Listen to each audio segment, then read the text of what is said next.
Salah satu contoh nas macam ini seperti ayat rajam yang mula-mula terbilang ayat Al-Quran. Kemudian ayat ini dinyatakan telah dinaskan bacaannya, sedangkan hukumnya tetap berlaku.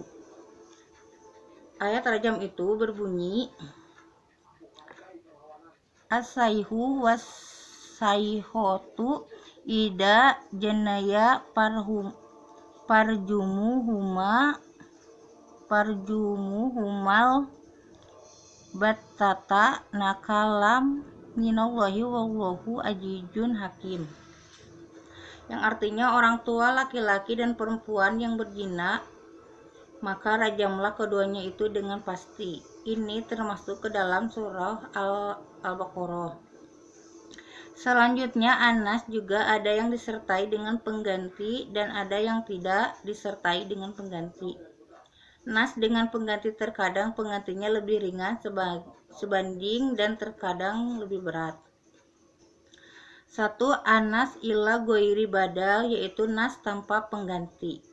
Contohnya, seperti penghapusan keharusan bersedekah sebelum menghadap Rasulullah SAW sebagaimana tersebut dalam surah Al-Mujadilah ayat 12 yang berbunyi, ya ayyuhalladzina amanu idza najaitumur rasula faqaddimu baina yadai najwakum shadaqatan dzalika khairul lakum wa atharu fa illam tajidu fa innallaha ghafurur rahim. Yang artinya, hai orang-orang yang beriman, apabila kamu menghadap lalu kamu mengadakan pembicaraan khusus dengan Rasul, hendaklah kamu mengeluarkan sedekah kepada orang miskin sebelum pembicaraan itu. Ayat tersebut dinas oleh ayat setelahnya. Asfaqtum ang tuqaddamu baina yadayi najwakum shadaqatin fa idlam taf'alu wa taballahu alaikum fa aqimus sholata wa atum zakah al-ayah. Yang artinya, apakah kamu takut akan menjadi miskin karena kamu memberikan sedekah sebelum pembicaraan dengan Rasul? Maka jika kamu tiada memperbuatnya dan Allah telah memberi taubat kepadamu, maka dirikanlah sholat dan tunaikanlah zakat. Surah Al-Mujadalah ayat 13. Kedua, anasku ila badain al-qof, yaitu nas dengan pengganti yang lebih ringan, contohnya seperti nas ayat 187 dalam surah Al-Baqarah.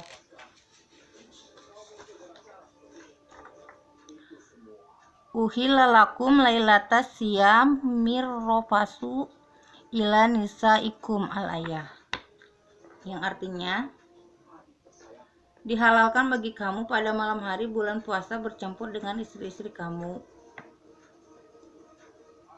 Ayat tersebut menaskan ayat sebelumnya, yaitu ya ayyuhalladzina amanu kutiba alaikumus syiyamu kama kutiba alal ladzina min qablikum la'allakum tattaqun, yang artinya, hai orang-orang yang beriman, diwajibkan atas kamu berpuasa sebagaimana diwajibkan atas orang-orang sebelum kamu agar kamu bertakwa. Surah Al-Baqarah ayat 183. Ketiga, anas ila badal mutasil, yaitu nas dengan pengganti yang sepadan. Contohnya seperti menaskan menghadap ke Baiti Al-Maqdis dengan menghadap Ka'bah dalam firman Allah Subhanahu wa taala yang berbunyi, fawalli wajhaka satrul masjidil haram al-ayat, yang artinya palingkanlah wajahmu ke arah Masjidil Haram. Surah Al-Baqarah ayat 144. Keempat, anas ila badalin akol, yaitu nas dengan ganti yang lebih berat. Contohnya seperti menaskan hukuman penjara di rumah dalam ayat dalam surah An-Nisa ayat 15. Wallati yatinal fahisata min nisaikum fastashhidu alaihinna arba'atam minkum fa in sahidu fa amsikuhunna fil buyuti hatta yatawafahunnal mautu aw yaj'alallahu lahunna sabila, yang artinya, dan terhadap para wanita yang mengerjakan perbuatan keji, hendaklah ada 4 orang saksi di antara kamu yang menyaksikan. Kemudian apabila mereka telah berkesaksian, maka kurungkanlah mereka, wanita-wanita itu, dalam rumah sampai mereka menemui ajalnya atau sampai Allah memberi jalan yang lain kepadanya. Ayat dinas dengan ayat hukuman lebih berat, yaitu dirajam.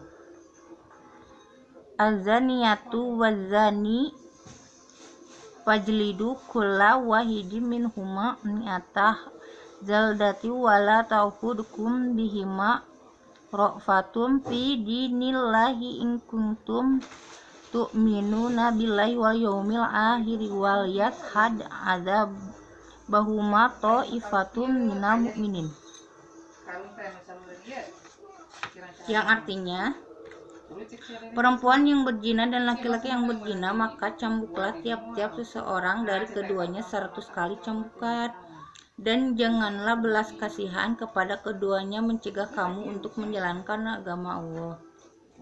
Jika kamu beriman kepada Allah dan hari akhirat, dan hendaklah pelaksanaan hukuman mereka disaksikan oleh sekumpulan dari orang-orang yang beriman. Surah An-Nur ayat 2. Sebagian ulama lain ada yang membagi lagi An-Nas dari sudut pandang yang lain menjadi 3 pembagian, yaitu 1. Nas al-ma'mur bihi qabla al-imtisal, yaitu menas perkara yang diperintahkan sebelum dilaksanakan. Bentuk nas ini merupakan nas pada hakikatnya. Contohnya, perintah terhadap Nabi Ibrahim alaihissalam untuk menyembelih anaknya. Kedua, nas tajawujan, yaitu nas dalam bentuk majas.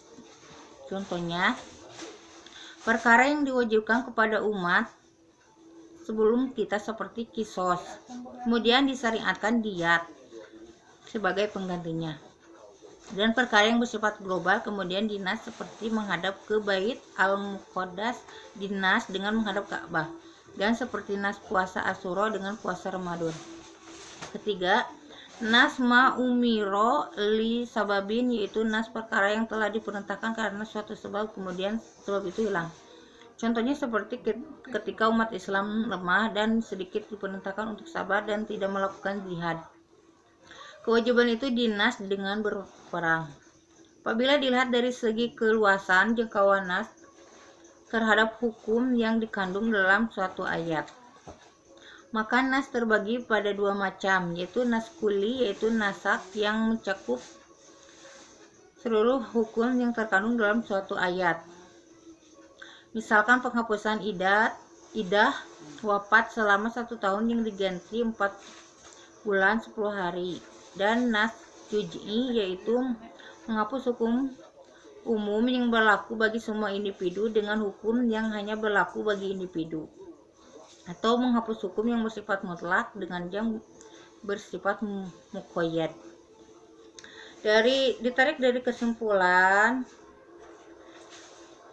pada makalah ini bisa disimpulkan bahwa anas secara etimologi bisa diartikan ke dalam 4 makna, yaitu al-izalah atau menghilang atau menghapus, at-tabdil atau mengganti, at-tahwil atau merubah, an-naqal atau memindah. Adapun secara terminologi, anas didefinisikan dengan rofu asari hukman syar'iyan bidalilin syar'iyyin mutarokin anhu, yaitu pengangkatan atau penghapusan oleh asari Allah Subhanahu wa taala terhadap hukum syara yang lampau dengan dalil syara yang terbaru.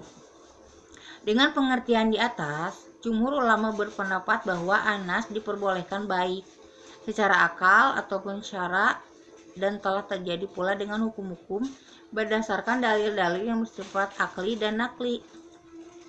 Kendati demikian, para ulama menggolongkan pembagian anas menjadi beberapa bagian berdasarkan sudut pandang bentuk dalil dari Al-Quran dan As-Sunnah. Bentuk bacaan dan hukum, bentuk badal atau pengganti, dan juga dalam bentuk aplikasi hukum yang belum dilaksanakan secara hakikat, majas, dan karena suatu sebab. Melihat pentingnya ilmu Anas ini menjadikan ulama memberi perhatian lebih dalam mengkaji nasik dan mansuk. Di antara para ulama banyak menciptakan karya khusus dalam ilmu nasik wal mansuk seperti Qatadah bin Da'amah As-Sadusi, wafat tahun 1188 Hijriah. Abu Ubaid Al-Qasim bin Salam, wafat 223 Hijriah. Abu Dawud As-Sajastani, wafat 275 Hijriah. Maki bin Abi Thalib, wafat 313 Hijriah. Abu Ja'far An-Nahas, wafat 338 Hijriah. Hibatullah bin Salam, wafat 410 Hijriah, dan lainnya. Dengan demikian kita ketahui hikmah diberlakukannya nas adalah untuk kebaikan dan kemudahan dalam menjaga kemaslahatan para hamba sesuai dinamika dakwah dan kondisi masyarakat.